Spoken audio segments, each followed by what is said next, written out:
Hello बच्चों, चलिए प्रश्न को पढ़ते हैं। इसमें लिखा है कि एक समान द्रव्यमान घनत्व की अर्धगोलीय खोलों द्वारा परिभाषित ढोल के पृष्ठ के केंद्र पर गुरुत्वीय तीव्रता की दिशा किस तीर द्वारा दर्शाई जाएगी। पहला विकल्प ए दिया है, दूसरा बी, सी और डी। तो बच्चों ये हमारा जो है एक समान द्रव्यमान घनत्व की अर्धगोलीय खोल है। इस प्रकार से बच्चों ये पूरा अर्धगोलीय खोल है। तो इसके केंद्र पर अर्थात बच्चों इस सी बिंदु पर पूछा जा रहा है कि गुरुत्वीय तीव्रता की दिशा इस ए दिशा में होगी कि बी दिशा में होगी कि सी दिशा में होगी, ये हमसे पूछा जा रहा है। तो चलिए बच्चों सबसे पहले प्रश्न की मूल अवधारणा देख लेते हैं। बच्चों जो गुरुत्वीय तीव्रता होती है वो एकांक द्रव्यमान पर लगने वाले गुरुत्वाकर्षण बल के बराबर होती है। अर्थात बच्चों जैसे कोई एक वस्तु, यहाँ पे हम एक वलय मान लेते हैं बच्चों, अर्थात जिसे रिंग भी कहते हैं, तो ये हमारा वलय मान ले बच्चों, वृत्तीय वलय इस प्रकार से। तो बच्चों इसकी अक्ष पर यहाँ पे कोई बिंदु मान लेते हैं।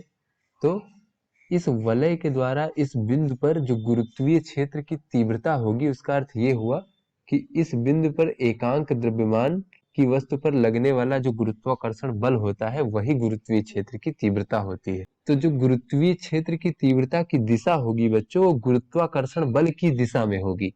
तो यहाँ पर अगर हम गुरुत्वीय क्षेत्र की तीव्रता की दिशा देखें बच्चों, तो गुरुत्वाकर्षण बल की दिशा जो है, क्योंकि ये आकर्षण बल होता है, तो इस वलय के कारण यहाँ पर गुरुत्वाकर्षण बल की दिशा इस प्रकार से होगी। तो यही हमारी गुरुत्वीय तीव्रता की दिशा होगी। चलिए बच्चों अपने प्रश्न को हल करते हैं। बच्चों हमारे प्रश्न में एक ये अर्धगोलीय खोल दिया गया है तथा इसके केंद्र पर गुरुत्वीय क्षेत्र की तीव्रता की दिशा पूछी गई है। तो यहाँ पर बच्चों इस खोल को हम इस प्रकार से परिकल्पना कर सकते हैं कि यह खोल जो है पतली पतली जो वलय है इनसे मिलकर बनी हुई है बच्चों। यहाँ पे जैसे ये एक वलय हो गया, इस प्रकार से बच्चों हम इस एक वलय की कल्पना कर लिया। इसी प्रकार हम दूसरे वलय की कल्पना करते हैं इस प्रकार से। तो यहाँ पे मान सकते हैं बच्चों कि ये जो हमारा अर्धगोलीय खोल है, ये इस प्रकार से पतले पतले वलय अर्थात रिंग से मिलकर के बना हुआ है बच्चों इस प्रकार से।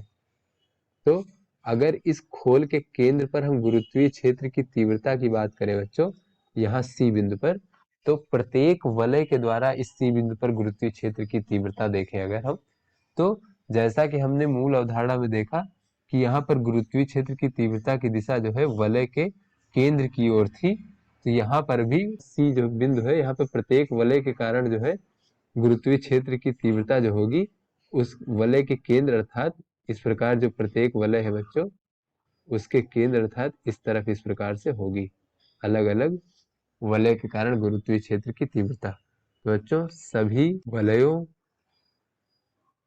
के कारण गुरुत्वीय तीव्रता की दिशा समान है। तो बच्चों सभी वलय जो है हमारे इस सी बिंदु के नीचे ही एक ही तरफ है उपस्थित है। तो यहाँ पे सभी वलयों के कारण जो गुरुत्वीय क्षेत्र की तीव्रता की दिशा होगी वो एक ही दिशा में होगी, तथा इसलिए बच्चों अतः परिणामी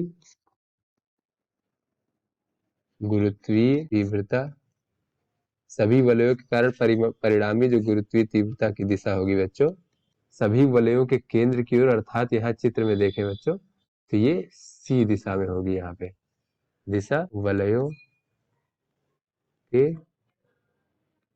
केंद्र की ओर अर्थात सी की ओर होगी। अतः बच्चों ये जो अर्धगोलीय खोल है इसके कारण इसके मध्य बिंदु पर जो गुरुत्वीय तीव्रता की दिशा होगी वो सी दिशा में होगी। तो हमारा विकल्प जो है बच्चों ये सी वाला सही हुआ। तो आशा करते हैं आपको समझ में आ गया होगा।